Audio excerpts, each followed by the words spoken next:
আমি আল্লাহ পাকের সিফাতি নূর থেকে সৃষ্টি। তাহলে আমি যদি আল্লাহ পাকের সিফাতি নূর থেকে সৃষ্টি হয়ে থাকি, তাইলে আমি অপবিত্র হলাম কেন? এক ভাই আমাকে এই প্রশ্নটি করেছেন। তাহলে আসলে আমি আল্লাহ পাকের সিফাতি নূর থেকেই সৃষ্টি এবং আমি পবিত্রই ছিলাম।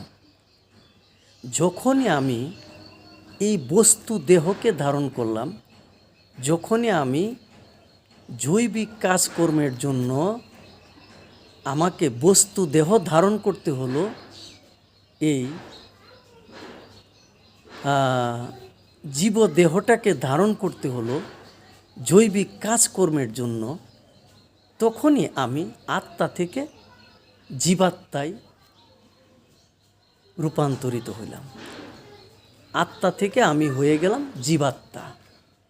তখনই আমার মধ্যে এই দুনিয়াবি কাজকর্ম তথা জৈবিক কাজকর্ম এই সব করতে গিয়ে আমার ভিতরে মিশে থাকা খন্নাসরূপী শয়তানের অসওয়াসায় পড়ে আমি আস্তে আস্তে কুলসিত হতে থাকলাম। অর্থাৎ আমার মধ্যে যে আল্লাহ পাকের সিফাতি গুণগুলো, এই গুণগুলো কুলসিত হইতে থাকলো। কেন?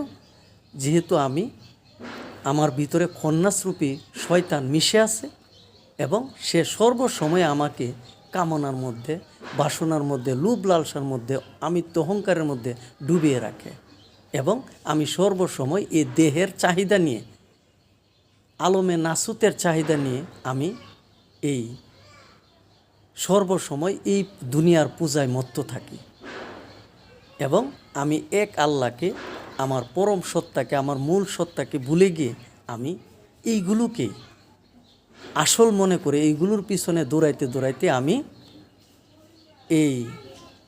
এদেরকে আমি সত্তা মনে করে, আমি নিজেকে একটা সত্তা মনে করে আমি এই আমার পূজা অর্থাৎ আমিত্বের পূজা, অর্থাৎ দেহের পূজা, লোভ লালসার পূজা, কামনা বাসনার পূজা, এই দুনিয়ার পূজা নিয়ে আমি মত্ত থাকি। এইভাবে আমি আস্তে আস্তে কুলসিত হয়ে যাই এবং আমার সত্তাকে আমি ভুলে যাই। ধন্যবাদ।